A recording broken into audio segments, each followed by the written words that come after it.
प्रधानमंत्री किसान सम्मान निधि योजना के अंतर्गत सरकार किसानों को वित्तीय सहायता प्रदान करती है और इस योजना के तहत किसानों को हर 4 महीने में 2,000 रुपये की 3 किस्तों में वार्षिक रूप से 6,000 रुपये की सहायता दी जाती है।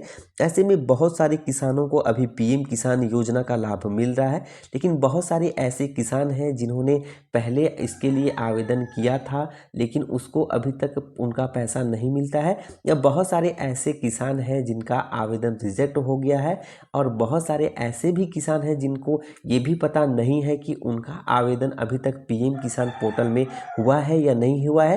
क्योंकि जब भी वो आवेदन कराने जाते हैं तो वो उनको जो उस समय का जो मोबाइल नंबर उन्होंने दिया था वो उनके पास अभी नहीं होता है। तो आपका आवेदन हुआ है या नहीं हुआ है उसको जानने के लिए अब आपको मोबाइल नंबर की ज़रूरत नहीं पड़ने वाली है, ना ही आपको आपका जो पीएम किसान सम्मान निधि योजना का जो रजिस्ट्रेशन नंबर है वो जानकारी होने की ज़रूरत है। आप बिना मोबाइल नंबर और बिना रजिस्ट्रेशन नंबर के भी ये पता कर पाएंगे कि आपका पीएम किसान सम्मान निधि योजना का जो लिस्ट है उसमें नाम है या नहीं है। तो जोहार दोस्तों, स्वागत है आपका ऑनलाइन समाधान में। और इससे पहले अगर आप इस चैनल में नए हैं तो सबसे पहले वीडियो को लाइक कर दें और चैनल को ज़रूर से ज़रूर सब्सक्राइब कर लें ताकि सरकारी योजनाओं से जुड़ी ऐसे ही इंफॉर्मेटिव जानकारी आपको सबसे पहले मिल सके। तो चलिए शुरू करते हैं। सबसे पहले आपको आपका जो गूगल क्रोम है उस पर चले जाना है और आपको वहाँ पे पीएम किसान लिखना है। पीएम किसान आपको लिख के वहाँ पे सर्च करना है। जैसे ही आप पीएम किसान लिख के वहाँ पे सर्च करेंगे तो आपके सामने इस तरीके से इंटरफेस खुल के सामने आ जाएगा। तो आप देख पाएंगे कि इस तरीके से आपको यहाँ पे कुछ वेबसाइट दिखेंगे और कुछ यूट्यूब के वीडियो दिखेंगे, लेकिन आपको आपका जो लिस्ट है वो चेक करना है। तो इसके लिए आपको जो पीएम किसान सम्मान निधि योजना का जो यहाँ पे आप देख पा रहे हैं ऑफिशियल वेबसाइट, उस पर आपको क्लिक कर लेना है। जैसे ही आप इस पर क्लिक करेंगे तो आपको पीएम किसान सम्मान निधि का जो ऑफिशियल वेबसाइट है वो इस तरीके से खुल के सामने आ जाएगा, जिसमें आप देख पाएंगे कि यहाँ पे न्यू फार्मर रजिस्ट्रेशन दिखेगा। आप यहाँ पे केवाईसी भी अपना कर सकते हैं और नो योर स्टेटस का भी आपको यहाँ पे ऑप्शन दे रहा है। तो आपको यहाँ पे आपका जो ऑनलाइन रजिस्ट्रेशन हुआ है या नहीं है उसको चेक करना है। तो इसके लिए आपको नीचे स्क्रॉल डाउन करते जाना है और यहाँ पे आपको बहुत सारे ऑप्शन दिखाई दे रहे होंगे, जैसे कि आप यहाँ पे देख पा रहे हैं कि केवाईसी का आपको ऑप्शन दिख रहा है। दूसरा में यहाँ पे न्यू फार्मर का यहाँ रजिस्ट्रेशन का ऑप्शन दिख रहा है। यहाँ पे status for self registration farmer का यहाँ पे ऑप्शन दिख रहा है। अपडेशन ऑफ रजिस्ट्रेशन फार्मर का यहाँ पे ऑप्शन दिखाई दे रहा है।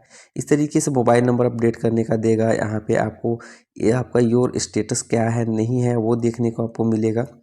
आगे नीचे आपको ऐसे ही आते रहना है तो आपको बहुत सारे ऑप्शन यहाँ पे दिखाई देंगे, लेकिन आपका ऑनलाइन आवेदन हुआ है या नहीं है ये आपको जानकारी प्राप्त करना है। तो आपको ये ध्यान रखना होगा कि जैसे कि आप यहाँ पे देख रहे हैं कि आपको एक ऑप्शन दिखाई दे रहा होगा बेनिफिशियरी लिस्ट का, उसी पे आपको क्लिक करना है। यही बेनिफिशियरी लिस्ट में आपको आपका ऑनलाइन आवेदन हुआ है या नहीं हुआ है ये पूरा जानकारी मिलेगा, क्योंकि बहुत सारे लोग अपना आवेदन तो बहुत पहले करा चुके हैं लेकिन उनका आवेदन रिजेक्ट हुआ है या नहीं हुआ है, या कोई जो मोबाइल नंबर उन्होंने दिया था वो उनको पता नहीं है, तो बड़ी आसानी से यहाँ पे चेक कर पाएंगे।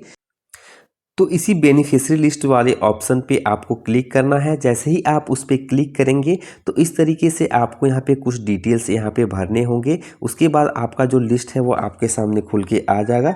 तो सबसे पहले आपको यहाँ पे दिखाई दे रहा होगा कि यहाँ पे आपका स्टेट सेलेक्ट करना है। तो आपका जो भी स्टेट है, जैसे कि आपका अगर स्टेट झारखंड है तो आप झारखंड यहाँ पे सेलेक्ट कर लेंगे।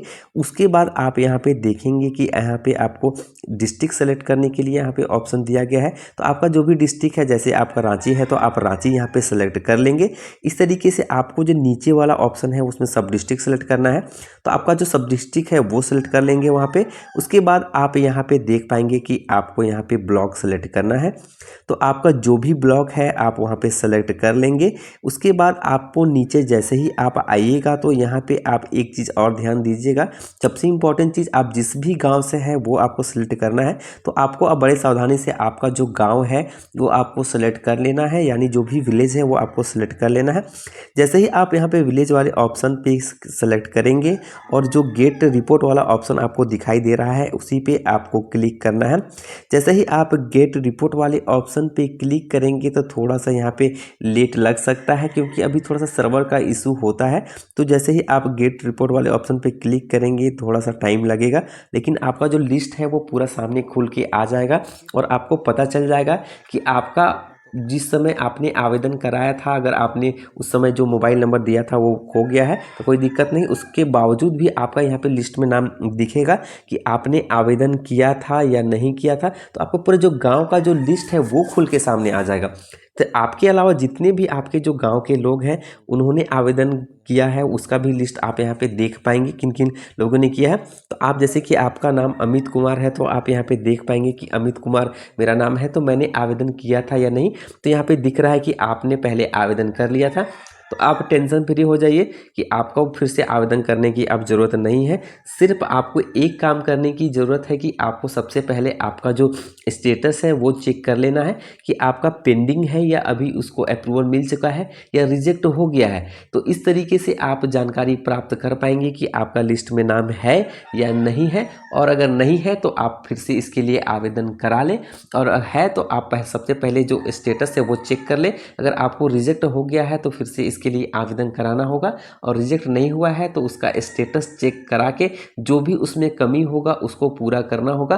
तब आपको जो भी पीएम किसान सम्मान निधि योजना का पूरा पैसा मिलता है वो आपको मिलने शुरू हो जाएंगे। तो आशा करता हूँ कि जानकारी आपको अच्छी लगी होगी, और इसी तरीके से इन्फॉर्मेटिव जानकारी के लिए आप मेरे चैनल के साथ ऐसे ही जुड़े रहें ताकि सरकारी योजनाओं से जुड़ी जानकारी आपको सबसे पहले मिल सके। तब तक के लिए जोहार, जय हिंद, वंदे मातरम।